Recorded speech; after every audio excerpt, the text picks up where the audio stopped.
نوازش کے زمرے میں آتی ہیں کہ ہم گزشتہ شب جمعہ کی درس مثنوی حضرت مولانا جلال الدین رومی رحمۃ اللہ علیہ کے بیان کو مزید بہتر انداز میں سمجھنے، سوالات اور اشکالات کے جواب حاصل کرنے اور اپنی روحانی پیاس کو بجھانے کے لیے، اپنی روح کو سیراب کرنے کے لیے اس انداز میں یہاں بڑا جمان ہیں اور تعالیٰ کی بارگاہ میں سجدہ شکر بجا لاتے ہیں کہ اس نے اپنے بے شمار ایجادات میں سے ہمیں بھی موجود کیا کہ ہم اس کی یاد کی مجلس سجانے کا شرف ہمیں بخشا۔ یہ اس زمانے کے مطابق بہت کا حقیقی خادم قرار پانے کا مستحق ہے کہ اپنے روز و شب میں سے، اپنی مصروفیات، تعلیم کی مصروفیات میں سے وقت نکال کر اس نے خانقاہ کے لیے اپنے آپ کو وقف کیا ہوا ہے اس کم سنی میں۔ یہ بلا شبہ یہ بھی اعزاز کی بات ہے کہ عمر کے اس حصے ہی سے سعادتیں حصے میں آ جائیں کہ وہ حقیقی علوم پر دسترس کے لیے مل بیٹھنے کا جو اللہ نے جو ذریعہ بنایا ہے اس میں اپنے آپ کو شامل کیا انہوں نے۔ اب دیگر عبدہ چیزیں دیگر ان سراپا انتظار منتظر، کہ عبد کا فرق یہ ہے کہ ایک بندہ اپنی دعاؤں کی قبولیت کے لیے اللہ کی بارگاہ میں دعائیں کرتا ہے اور قبولیت کا انتظار کرتا ہے، جبکہ آپ بھی بندے ہیں، اللہ کے بندے اور رسول ہیں، اللہ آپ کا انتظار کر رہا ہے۔ ہم دعاؤں کی قبولیت کا انتظار کر رہے ہیں اور دوسری جانب اللہ محمد نبی صلی اللہ علیہ وسلم کا منتظر ہے۔ یہ بہت شان ہے جو پوری عالم میں کسی اور کے حصے میں سعادت نہیں آئی، جو اشرف الخلائق ہیں، وجہ تخلیق کائنات ہیں، اللہ کی بہترین صنعت کا شاہکار ہیں۔ اللہ نے آپ کے صدقے میں عالمین کو تخلیق کیا اور تمام عالمین کے لیے اللہ نے آپ کو رحمت، وما ارسلناک الا رحمۃ للعالمین، تمامی جہانوں کے لیے اللہ نے آپ کو رحمت بنا کر بھیجا۔ یہ آپ کا خصوصی وصف ہے جو اور پھر کسی مخلوق کے حصے میں نہیں آیا۔ تو علم نافع وہ ہے جو نفع پہنچائے، اور ظاہری علوم کی مثال وہ یہ ساری مثالیں بچے نے دے دی کہ کہاں اور بڑے زبردست دلیلوں کے ساتھ، کہ کہاں بہت حوالہ قرآنی حوالہ جات کے ساتھ، قوم عیسیٰ اور قوم موسیٰ اور تمام معاملات کے ساتھ۔ تو مقصد ہی یہی ہے کہ جب ہم یہاں بیٹھیں اور ڈسکشن کا یہ شعبہ ہے تو ضروری نہیں ہے کہ کل کی نشست کی بات ہے، اگر اس سے مشابہ کوئی نشست پہلے آپ نے سنی ہوئی ہے تو وہ ریفرنس میں شامل کریں، زیادہ مناسب یہ ہے کہ اسی کو آگے بڑھانے کی کوشش کی جائے۔ فراد ہوتے ہیں اور عرفان عارف وہ ہوتا ہے، عرفان وہ ہوتا ہے جس کو پہچان ہوتی ہے، اور جس کو پہچان ہوتی ہے وہ ہر وقت شاہ کی مائیت، صحبت، قربت میں اسی طرح رہتا ہے جس طرح بادشاہ کی کلائی پر رہنے والا ہوتا ہے، اور بادشاہ کی کلائی چھوڑتا ہے تو پھر دنیا اس کو اس کے حال کو پہنچا دیتی ہے۔ تو یہ نشست اسی حوالے سے بہت اہم ہے کہ اپنے اس سسٹم میں، ہم اپنے موبائل کے سسٹم میں، لیپ ٹاپ کے سسٹم میں، اپنے سارے ایڈوانس ٹیکنالوجی علوم کے سیکھنے کے سسٹم میں تو ہم مختلف کیا کہتے ہیں سافٹ ویئر جو ہے وہ اپلوڈ کرتے ہیں۔ تو سوال یہ یہاں بھی تو سافٹ ویئر اپلوڈ کریں، رہیں گے اسی لباس بشریت میں، یہ ہاتھ پیر، یہ انگلیاں، یہی سر، یہ کان، یہ منہ، یہ ناک، مگر انر لیول پہ جو تبدیلی آئے گی تو عام سا موبائل ہے، دیکھنے میں عام ہے، مگر جو پتہ نہیں کیسی انفارمیشن اور سافٹ ویئر اپلوڈ ہیں جس کی وجہ سے آپ کی رسائی کہاں تک ہے۔ تو جب چھوٹے موبائل میں یہ تمام صلاحیتیں ہو سکتی ہیں تو آپ جو موبائل کے موجد ہیں اور اللہ کی تخلیقات میں سب سے افضل ہیں، اس میں کیا کچھ نہ چھپا ہوگا۔ منطق الطیر قرآن کی زبان میں ہے، اللہ نے پرندوں کی زبان سکھائی جس کو حضرت سلیمان علیہ السلام کو، تو اس میں قرآن میں منطق الطیر کا سیکھا ہے، جس کو خواجہ صاحب نے اپنی کتاب کا نام منطق الطیر رکھا، جس کا پھر دنیا کے مختلف زبانوں میں مختلف نام سے برات یہ کانفرنس آف دا برڈس کی جیسے کانفرنس ہے، تو ہر پرندہ اپنی بولی بول رہا ہے۔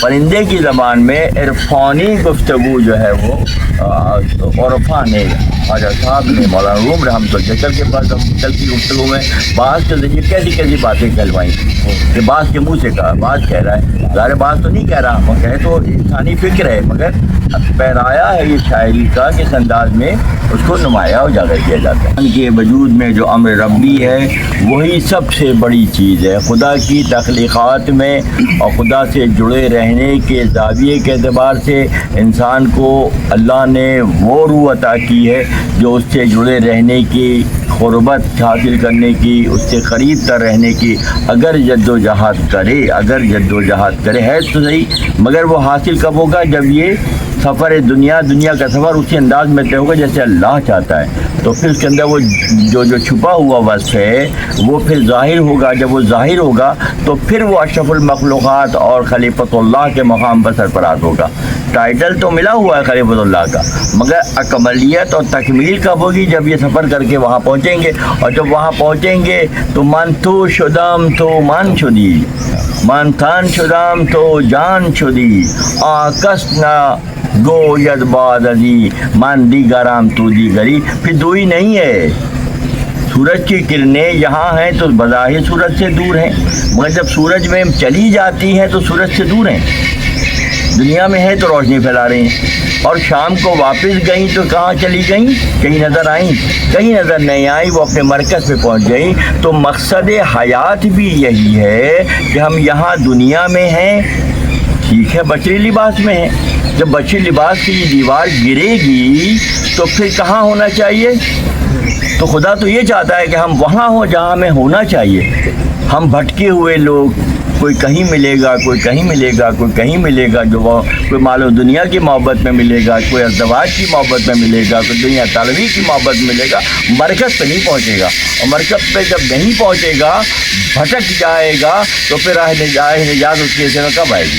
تعالیٰ ہم تمام کہاں میوناس سے مرغ کا جو حوالہ آپ نے دیا ہے، ایک ایسا پرندہ جو مشہور ہے کہ کوہ خاف رشیا کے علاقے میں، غالباً ازبکستان یا قازقستان میں ایک ایسا پہاڑ مشہور ہے جو کوہ خاف کہلاتا ہے۔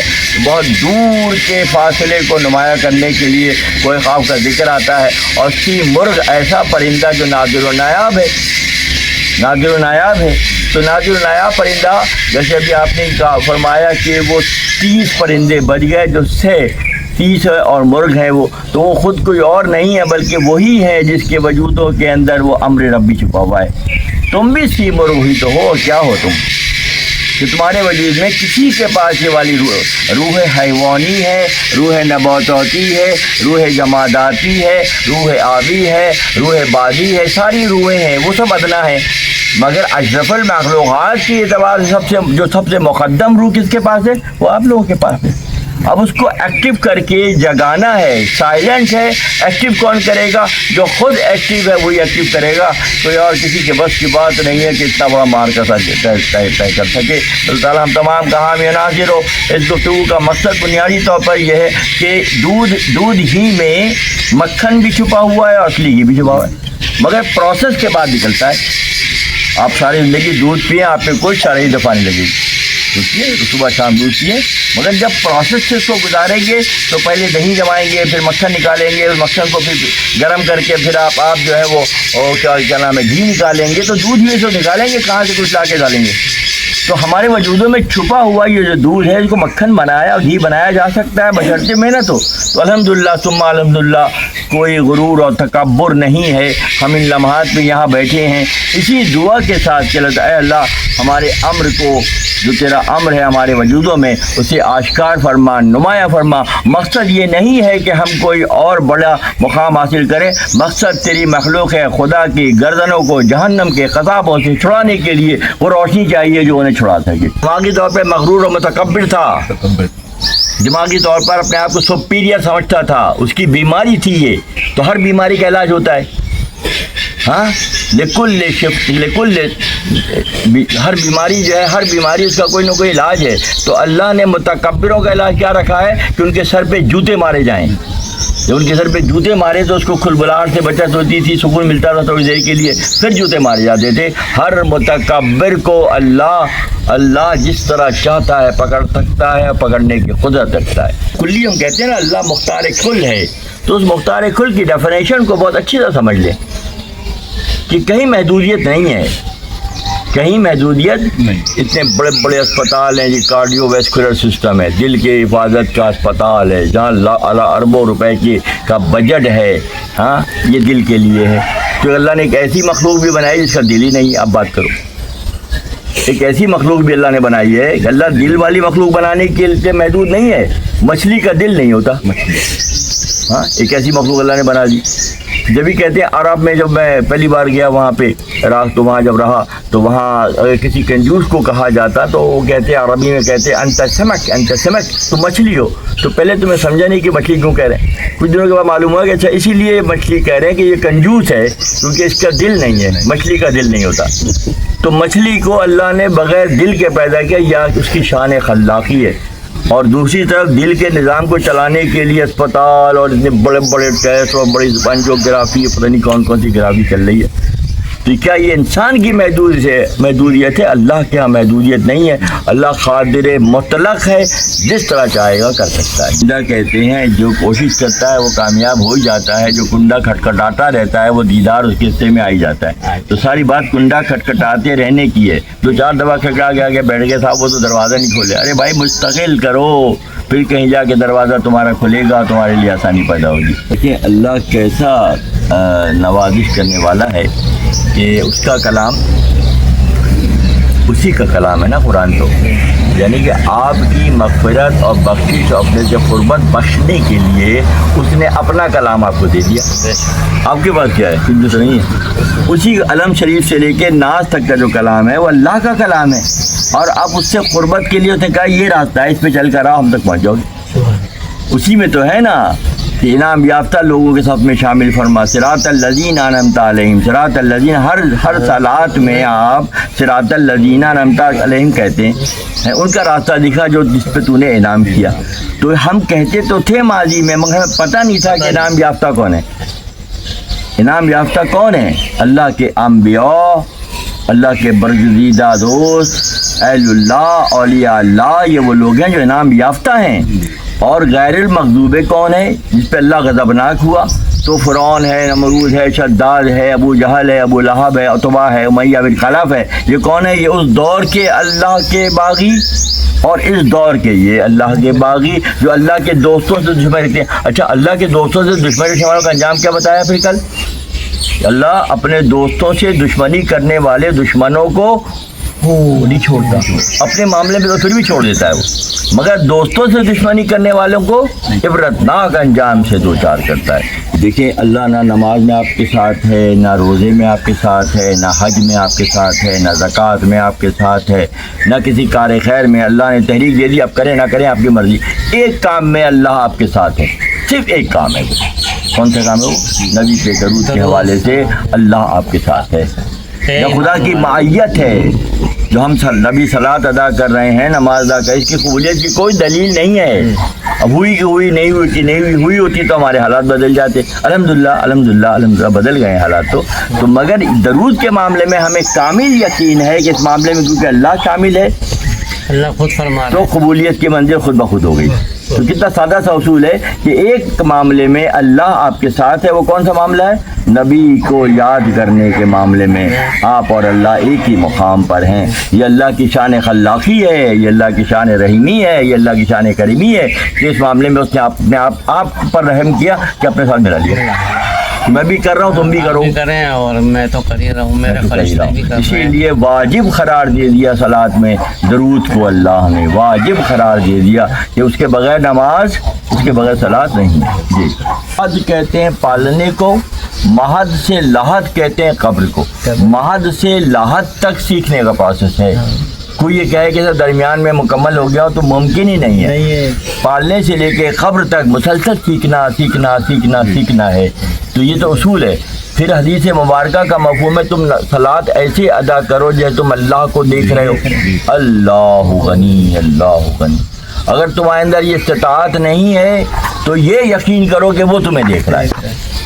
لا صلاۃ گفت، رومی فرماتے ہیں لا صلاۃ گفت الا بالحضور، بغیر حضوری قلب کے تو صلاۃ ہے ہی نہیں۔ یہ صاحب قبلہ کیا ہے, کیا شعر کیا ہے کہ جھکا سر مگر دل رہا بے جھکائی. سر تو جھک رہے ہیں, دل نہیں جھکے گا. جب دل جھکے گا تو حق ادا ہوگا, اور جب حق ادا ہوگا تو پھر اس کا انعام بھی ملے گا. اور انعام کل رات کو آخر بات کیا تھی کہ اللہ کے دیدار سے کم پر مومن راضی نہیں ہوگا. نہیں کہ اللہ کا دیدار ممکن ہے, کوئی محمد عربی کی سنت ہے یہ بھی دوستوں. معراج پہ جانا بھی نبی کی سنت, اور اللہ کا دیدار بھی نبی کی سنت. اور نبی کے آڑ میں, نبی کے پیچھے چھپ کر یہ منظر دیکھ لیا جائے تو اس سے بڑا انعام کیا ہو سکتا ہے. جو لمحات ہیں یہ تو قبولیت کے لمحات ہیں. بالکل, اگر دوپہر میں, شام میں, رات میں ہو تو شاید اتنی جلدی کرنٹ نہ ہے. تو ابھی کچھ بھی نہیں ہے, ذہن بالکل صاف ہے. آپ بیٹھے بھائیوں کو سن رہے ہیں, آپ کی زبان بھی چل پڑی, آپ کو معلوم اندازہ ہو گیا زبان چل پڑی. دل تو پہلے چل رہا ہے, زبان چل پڑی ماشاءاللہ. چاہے کسی بھی قبیلے کا ہو, غلط ہاتھوں میں جا سکتا ہے. تو گدھے پن سے نکلنے کی ضرورت ہے سب سے پہلے. تو بات ہونے کے باوجود بھی اگر غلط کام کر رہا ہے تو پھنس گیا. گدھا تو پھنسا بیچارہ. ہاں, بعض بھی ہے اگر دو کل بڑی اہم بات ہوئی کہ ایک طرف وہ گمراہی میں مبتلا ہے تو پھنس گئے. ایک وہ ہے عبادت بھی کر رہے ہیں مگر غرور پیدا ہو گیا, پھر پھنس گئے. ارے صاحب میں تو اللہ سے بات کرتا ہوں 5 ٹائم روزانہ. اچھا اللہ سے بات کرتا ہے, نظر تو نہیں آ رہا کہ تیرے اللہ سے بات کرتا ہے. تیرے اندر نہ قول و فعل میں بات نظر نہیں آ رہی کہ تو اللہ سے اتنا قریب ہے. تو یہاں بھی غرور آ گیا, پھر یہاں پھنس گیا. تو کون بچائے گا بار بار کی الجھنوں سے؟ جو اس راستے کا راہی ہوگا وہ بچا سکے. امت محمد کے لیے بات, اور دیگر کے لیے کہا کہ اگر محمد علیہ السلام کی پہچان کے بغیر میرے پاس آؤ گے, چاہے وہ کلیم حق ہو یا خلیل حق ہو, رعایت نہیں ملے گی. اللہ غنی, اتنا بڑا ٹاپک ہے یہ, مضمون ہے یہ, اس میں جتنا بیان کیا جائے کم ہوگا. خلیل حق کی کیسی کیسی مثالیں اور کیسی کیسی حکایتیں بیان ہوتی ہیں یہاں پہ, اور ہم فدا ہوتے ہیں کہ ہم خلیل حق پہ فدا ہیں, ہم خلیل حق پہ. ان سے بھی اللہ ان کو بھی رعایت نہیں دے رہا ہے کہ نہیں, پہچان کس کی کرنی ہے؟ محمد عربی کی پہچان. اللہ کتنا بڑا مقام ہے. موسیٰ کلیم اللہ کے واقعات سے مثنوی بھری ہوئی ہے, اور وہاں ان کے لیے پیغام یہ ہے کہ نہیں رک جاؤ, پہچان محمدی کے ساتھ آؤ. تو کیا لوگ کیوں گھٹا رہے ہیں؟ اسی لیے معلوم فرماتے ہیں, اللہ فرماتا ہے کہ ہر کے در مکرے تو دارت دل گرو. یہ آپ کے ساتھ مکر کر رہے ہیں, چالاکیاں دکھا رہے ہیں. اب دل کو سنبھالیں, پکڑیں. گردن اشرا من جنم تو شاد رو, میں ان کی گردنوں کو توڑ دوں گا, آپ مطمئن رہیں. کیا گردنیں نہیں توڑی جا رہی ہیں؟ یہ ہم سوچ رہے ہیں یہ والی گردن ٹوٹے گی. ارے ان کی نسلیں ختم ہو گئیں, ان کی نسلوں کو خدا نے بھلا دیا, ان کی نسلیں دنیا میں بیکار ہو کر رہ گئیں. کس بنیاد پر؟ محمد عربی سے دشمنی کی بنیاد پر. اور اللہ کل بھی ابھی بات کی صاحب نے کی کہ اللہ اپنے دوستوں کے دشمنوں کو کبھی معاف نہیں کرتا. ہم سوچتے ہیں ان پہ آسمان سے بجلی گرے گی یا ان پہ آگ کے چھولے گریں گے, ایسا کچھ نہیں ہے. نسل بریدہ کر دیا جائے گا. هو الابتر جو قرآن میں آیا ہے, انا شانیہ کا هو الابتر, کہ وہی نسل بریدہ ہو جائے گا جو آپ پر انگشت نمائی کرے گا, آپ کی شان کو گھٹانے کی کوشش کرے گا. تو اتنے بڑی اقوال کی موجودگی میں کیا امکانی صورت ہے, غور کرنے کی بات ہے. جی پہلے یہ مثال آئی تھی کہ علم جو ہے وہ منزل نہیں ہے. پہلے یہ سمجھ لیں کہ علوم منزل نہیں ہے, منزل العلوم کے ذریعے اللہ تک پہنچنے کا سفر کا نام ہے. تو پہلے مرحلے میں سمجھ لیں کہ علم کو سمجھیں کہ علم حاصل کر کے دنیا کمائیں گے, تو یہ پھر علم نافع نہ ہوا. علم نافع وہ ہوا جو علوم کے بعد اللہ کی پہچان کا راستہ ہمارے آنکھوں کے سامنے واضح ہو جائے. تمثیلات ہیں جی, یہ سب کیا ہے؟ مثالیں ہیں. سورج مثال ہے, آسمان مثال ہے, مگر اس کی معنویت کیا ہے کہ جب اللہ کی معیت, ربی معائی والی کیفیت پیدا ہوگی تو انسان کے اندر جو جوہر امر ربی کی شکل میں موجود ہے وہ کیا ہوگا؟ ڈسکلوز ہو جائے گا نا, آشکار ہو جائے گا, ہے نا. اللہ نے فرمایا خر, آپ جو ہے کل نہیں بلکہ رے سے مل رہا لام, خر ربی زدنی علما. آپ فرما دیجئے کہ اے اللہ مجھے علم سے بلند مرتبہ عطا فرما. کیونکہ بلندی کے اعتبار سے کلیئر کر کے کانسیپٹ اٹھیے کہ سب سے بلند ترین مقام اللہ نے جن کو دیا ہے, نبی صلی اللہ علیہ وسلم کو دیا ہے. تو علم ادنا ہے اور آپ کا مقام و مرتبہ علم سے بھی عرفہ ہے. اسی لیے لوگ جو جگہ جگہ لکھا ہوتا ہے اے اللہ میرے علم میں اضافہ فرما, یہ اس کا ترجمہ نہیں بنے گا. ترجمہ کیا بنے گا؟ آپ کا مقام علم سے اوپر کا مقام ہے, علم نچلے درجے کی مخلوق ہے. تو یہ دعا اس طرح سے جی, علم کی حد سے پرے بند ہے یہ مومن. مومن علم پہ نہیں رکے گا, مومن علم بنانے والے کے پاس جائے گا. علم کی حد سے پرے بند ہے یہ مومن کے لیے, جذبہ شوق بھی ہے, لذت دیدار بھی ہے. سبحان اللہ. ٹھیک ہے, اس کا مطلب ہے علم نیچے درجے کی مخلوق ہے. اور مومن کے لیے کیا ہے؟ مومن علم پہ نہیں رکا, مومن اللہ کے دیدار پہ جا کے رکا, کرن مرکز پہ جا کے رکی. سورج اپنے سورج کی کرنیں آئیں اور واپس شام کو چلی, کہاں گئی؟ مرکز پہ گئی. علم کی حد سے پرے بند ہے یہ مومن کے لیے, لذت جذبہ دید بھی ہے, لذت دیدار بھی ہے.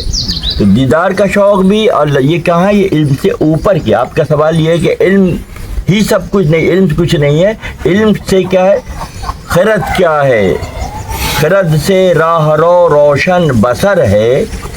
علم کی بنیاد پہ سارے راستے کھلے ہوئے ہیں. خرد کیا ہے؟ چراغ راہ گزر ہے. علم کیا ہے؟ عقل کیا ہے؟ راستے سے گزرنے کا چراغ ہے. درون خانہ ہنگامے ہیں کیا کیا, اور اندر کیسے کیسے طوفان اٹھ رہے ہیں. چراغ راہ گزر کو کیا خبر ہے. علم کو نہیں پتا کہ اندر اور بھی بہت ساری تجلیات ہیں, اور بھی بہت سے مشاہدات ہیں جو علم اس سے اس بات کو. اسی لیے جبرائیل سدرہ پہ جا کے رک گئے. جبرائیل جیسا فرشتہ, مخالف فرشتہ, جا کے حد ہے اس کی. جبرائیل کی حد سدرہ ہے کتنی منزلیں آگے نبی جانے خدا جانے. تو اس کا مطلب ہے جبرائیل کی بھی حد ہے, وہاں رک گئے جبرائیل. اور اگلی منزلیں کس کو پتہ ہے؟ کس کو پتہ ہے؟ محمد عربی کو پتہ ہے. اس کا مطلب حدیں سب کے لیے. محمد عربی صلی اللہ علیہ وسلم حدوں سے مستثنا ہیں, اور آپ کا جو اصل ٹھکانہ ہے وہ اللہ کی ذات اور عرش معلیٰ ہے. سبحان اللہ. سب سے بڑا انعام اللہ نے خلیفۃ اللہ کو دیا, وہ علم کا تحفہ دیا. کسی کے پاس نہیں ہے علم. امیجنیشن پاور کسی کے پاس نہیں ہے. کسی مخلوق کے پاس امیجنیشن پاور نہیں ہے, اور کسی مخلوق میں اللہ کا امر کا وہ درجہ نہیں ہے جو اللہ نے خلیفۃ اللہ کو دیا ہے. روح نباتاتی ہے, روح جماداتی ہے, روح آبی ہے, روح خاکی ہے. یہ تمام ارواح جو ہیں, ارواح کی بھی شکلیں ہیں. سب سے یہ ادنا ہیں, اور سب سے عرفہ جو درجہ ہے وہ کس کا ہے؟ خلیفۃ اللہ کا ہے. تو اللہ نے جو نوازا, علم کو ہتھیار کے طور پہ دیا تاکہ اس تک پہنچنے کے لیے اس کو استعمال کیا جائے. علم اللہ کی پہچان کرائے گا, ظلمت اللہ سے دور کر دے گی, تاریکی جہالت اللہ سے دور کرے گی, اور علم کے ذریعے ہی راستہ ملے گا. اور راستہ کن سے کہتے ہیں نا کہ بڑا کہ اگر تمہیں نہیں پتہ ہے تو راستہ ہو نہ فی علم, جو علم میں پکے ہیں ان سے بات کرو, ان سے رجوع کرو, ان سے سوال کرو. تو علم کی حیثیت چراغ راہ کی ہے, منزل نہیں ہے. منزل اللہ تبارک و تعالیٰ کی ذات مبارکہ ہے. اس تک پہنچنے کے لیے علم کے چراغ سے, علم کی روشنی کے تناظر میں یہ سفر طے ہوگا جو اللہ تک پہنچانے کا ذریعہ قرار پائے گا. اس لیے اعتبار کے فضیلت کے اعتبار سے علم کا ایک درجہ ہے, مگر کلی نہیں ہے. کلی درجہ جو ہے وہ اللہ تبارک و تعالیٰ کی ذات مبارکہ. علم استعمال کے لیے ہے, ٹھیک ہے, علم نافع استعمال کے پازیٹیوٹی کے لیے, اور علم غیر نافع جو ہے وہ دنیا طلبی کے لیے ہے. تو اصل علم جو ہے وہ اس راہ کی پہچان کے لیے اللہ نے عطا کیا جو اس سے خرید کر کرنے کے لیے. جو بادشاہ کی کلائی پر رہنے کی فضیلت تھی, اس کو چھوڑ کر ایک بڑھیا دنیا کی, ابھی کہا انہوں نے بھی کہ دنیا کی مثال بڑھیا کی سی ہے, ٹھیک ہے. تو اس بڑھیا سے قربت اختیار کی اس نے. اب جان کے کی یا نہ جان کے کی. اگر جان کے کی تو اس کی پنشمنٹ یہ سزا یہ ہوئی کہ ناخن کٹ گئے, پر کٹ گئے. تو وہ دنیا طالبی سے نکالنے کی تحریک ہے. علم کو دنیا طالبی کے لیے استعمال نہیں کرنا, بلکہ جہاں سے آئے. مثنوی کا پہلا شعر نہیں ہے کیا, وشنو از نئے چن حکایت میں کناد بس جدائی ہا شکایت میں کناد. تو پہلا شعر یہی ہے. اور یہاں جنت میں رہنے والی مخلوق جن کو جنت الاٹ کیا گیا, ان کے بعد دادا باپ کو جنت دی گئی, اور وہاں سے آ کے دنیا میں الجھ گئے. تو بعض بھی جنت چھوڑ کر بڑھیا کے گھر میں اتر گیا, اور جب وہ اتر گیا اختیاری طور پر, دنیا کا اختیار کرنا آپ کا اختیار ہے. آپ دنیا میں رہ رہے ہیں مگر دنیا کو ایک لیول پہ رکھ رہے ہیں تو وہ اور بات ہے.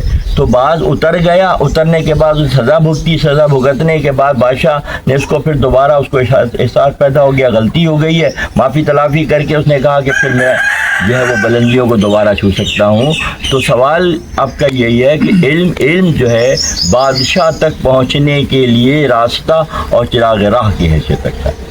اور بڑھیا کے پاس اگر اتر گیا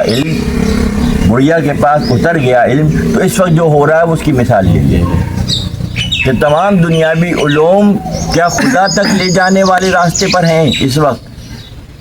خیب شعور، یہ تو محسن کشی کا دور ہے کہ محسنوں کو انبیاء کی تعلیمات کے خلاف، اہل اللہ کی تعلیمات کے خلاف یہ جو کچھ بھی ہو رہا ہے اس وقت، یہی سب سے بڑی مثال ہے کہ علم کو ان جگہوں پہ پہنچا دیا گیا جو بظاہر زبردست ترقی اور میزائل کا دور ہے اور ایٹمی دور ہے اور جہازوں اور آبدوزوں کا دور ہے. یہ کیا دور وہاں لے جائے گا؟ تو سوال یہ پیدا ہوتا ہے کہ پھر کہاں سے بھٹک گئے راستہ. جہاں پہلی بار مڑے، میں اکثر مثال دیتا ہوں یہاں سے کہ یہ فاصلہ دیکھنے میں چھوٹا ہے، مگر جب بڑا کر کے دیکھیں تو یہ صدیوں پر ہے.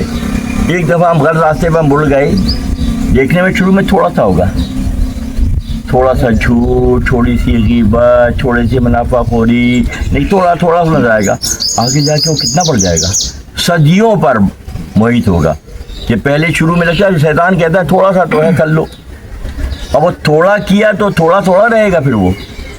اسی لیے کہتے ہیں ہر چھوٹی سے چھوٹی نیکی اور ہر چھوٹی سے چھوٹی برائی کو پہلے مرحلے میں سنبھال لو، ورنہ آگے جا کے اس کے انڈے بچے ہوں گے تو پوری نسل تیار ہو جائے گی. اور آج وہی ہو رہا ہے. دنیاوی ترقی، دنیاوی اعتبار سے تو آپ ترقی کر رہے ہیں، مگر کیا مقصد تخلیق آدم آپ کی نظر میں ہے؟ نہیں ہے. ہاں، تو اگر اس حوالے سے آپ کے ذہن میں وہ حکایت ہوتی کہ ایک صاحب جو تھے ان کا خادم تھا، وہ مسجد میں چلا گیا اور وہ بہت دیر تک اس کو پکارتے رہے، وہ نہیں آیا. کہنے لگے کہ جو کون ہے، سب تو چلے گئے، مؤذن بھی چلا گیا، امام بھی چلا گیا، نماز چلے گئے، تو اندر کون ہے جس کی جو تجھے باہر نہیں آنے دے رہا؟ وہ کہتا مجھے باہر نہیں آنے دے رہا ہے. کون آنے نہیں دے رہا ہے؟ کہ جو تجھے اندر آنے نہیں دے رہا ہے. وہ مجھے باہر جانے نہیں دے رہا جو تجھے اندر آنے نہیں دے رہا. تو یہ اسی سے مماثل ہے، اسی تمثیل سے قریب ترین تمثیل ہے یہ. تو آصف تابور کہیے کنزو کنزن رحمتم مخفیتن، میں ایک رحمت کا چھپا ہوا خزانہ تھا. فم بعثتو امتم مہدیتن، پھر میں نے ایک ہدایت یافتہ قوم پیدا کی. سبحان اللہ. میں چھپا ہوا رحمت کا چھپا ہوا خزانہ تھا. من نہ کردم عامر کے جودے کو نام، میں نے دنیا سے تھوڑی بنائی کہ سے فائدہ اٹھاؤں. تاکہ بار بندگان جودے کو نام، میں نے دنیا سے نہیں بنائی کہ میں فائدہ اٹھاؤں، میں نے اس لیے بنائی کہ لوگوں کو اپنی رحمت دکھاؤں کہ میں کیسے کیسے رحمت کرتا ہوں. وہ جو چھپا ہوا خزانہ تھا خدا، اس نے چاہا کہ وہ پہچانا جائے تو اس نے ایک امت پیدا کی. کنز کنزن رحمتم مخفیتن فم بعثتو امتم مہدیتن، کہ ایک مہدی ہدایت یافتہ. اب کیسا اب یہ دنیا میں تو ہدایت یافتہ تھوڑے ہوں گے ہمیشہ. عربوں کی آبادی میں 1,24,000 پیغمبر ہی ہیں. عربوں کی آبادی میں عرب اور کی آبادی میں سلیکٹڈ کتنے ہیں؟ 1,24,000. اور جو ان سے متصل ہیں، جو ان سے جڑے ہوئے ہیں، وہ نجات یافتہ ہیں. تو اگر کیلکولیٹ کیا جائے تو خدا کا کلام جو قرآن میں ہے اکثرہم جاہلون، تو جہالت ہمیشہ اکثریت میں ہی نظر آئے گی. خدا کا فرمان ہے کہ جو ہجوم ہوگا اس ہجوم میں جو سلیکٹڈ لوگ ہوں گے وہ کم ہی ہوں گے. تو یہ جو ایک قوم اللہ نے پیدا کی اپنی پہچان کے لیے، جو اس کی پہچان رکھتے ہیں وہ عارف ہیں، اور جو اس کی پہچان کے راستے پر ہیں وہ عابد ہیں. تو جو لوگ محنت کر رہے ہیں وہ عابد ہیں، اور جو منزل پہ پہنچ گئے وہ عارف ہیں. جی تسلی ہو گیا پھر سوال کی. جس وقت طرف سجدہ کرو قریب ہو جاؤ.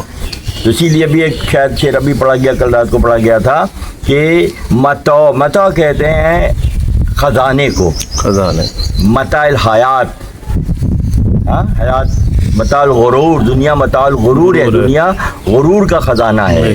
قرآن کی زبان میں متاع الغرور ہے، متاع عربی کا لفظ ہے. اس کی ڈیفینیشن میں نہیں جاؤں گا.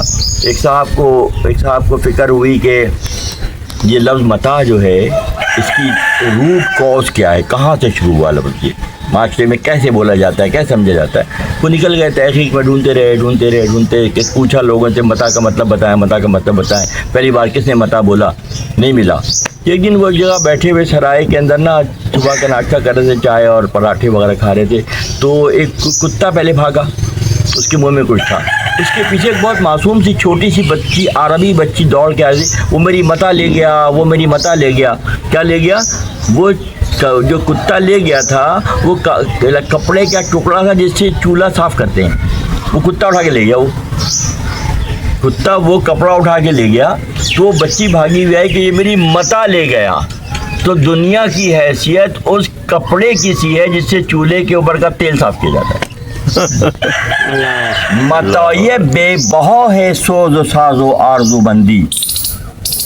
ایسا خزانہ ہے جو عاجزی, انکساری, زاری, گریہ, یہ مناجات, یہ کیا ہے؟ یہ خزانہ ہے, مومن کا خزانہ ہے یہ. متاع بے بہا ہے سوز و ساز و آرزو مندی, مقام بندگی دے کر نہ لوں شان خدا بندی. یہ مجھے اتنی عزیز ہے کہ اگر یہ مجھ سے لے کے مجھے شان خدا بندی بھی دی جائے تو نہ لوں, میرے لیے یہ بہت ہے. اسی میں میری پناہ ہے, اسی میں میری نجات ہے, اسی میں تقرب کی منزل ہے, اسی کے درجے طے کرنے ہیں. تو متاع بے بہا ہے سوز و ساز و آرزو مندی, مقام بندگی دے کر نہ لوں شان خدا بندی. علامہ اقبال رحمۃ اللہ اللہ تعالیٰ آپ کے درجات کو بلند کرے. یہاں کی تعلیمات میں علامہ کا ذکر بار بار آتا ہے کیونکہ علامہ اقبال مرحوم رحمۃ اللہ علیہ کے روحانی شاگرد ہیں, اور آپ کے کلام میں, آپ کی شاعری میں وہ جھلک نظر آتی ہے جو مرحوم رحمۃ اللہ علیہ کی اساس و بنیاد ہے, جس میں خود شناسی و خدا شناسی کا پیغام ہے.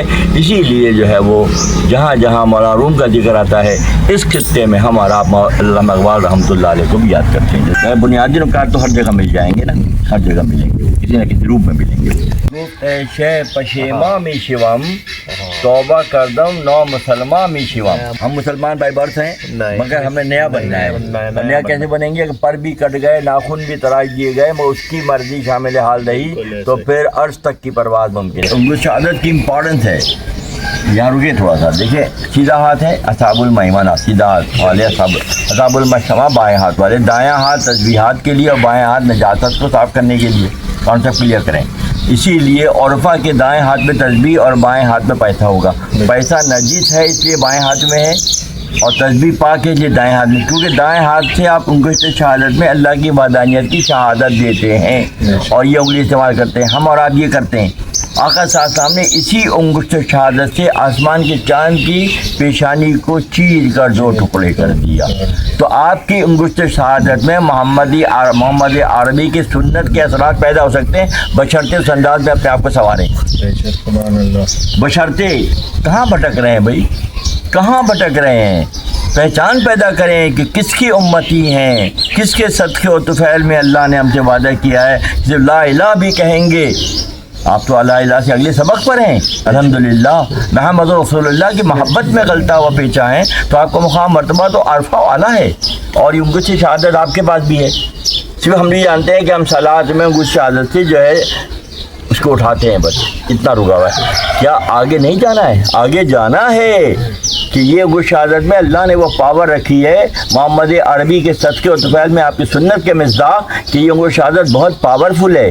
اللہ نے اپنی وحدانیت کی شہادت کے لیے اس انگلی کو اللہ نے پسند کیا.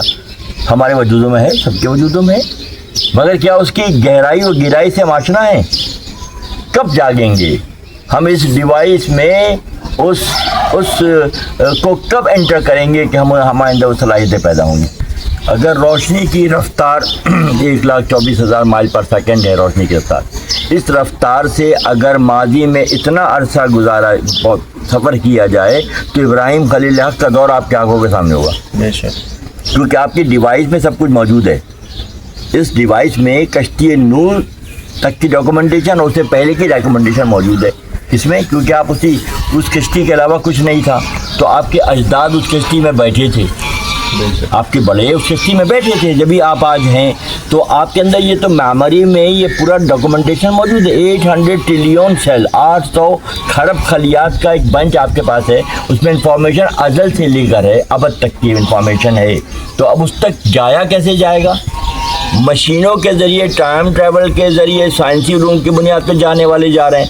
اور یہ فقیر کا معاملہ, درویش کا معاملہ یہ ہے کہ وہ گھٹنوں میں سر دے کے اسی لیے بیٹھتا ہے, گھٹنوں میں سر, بہت اہم بات ہے, اور وہ اپنے مصنوی میں بیان کرتے ہیں کہ درویش گھٹنوں میں سر جھکا کر جو بیٹھتا ہے تو وہ ٹائم ٹریول کی منزل پر ہوتا ہے.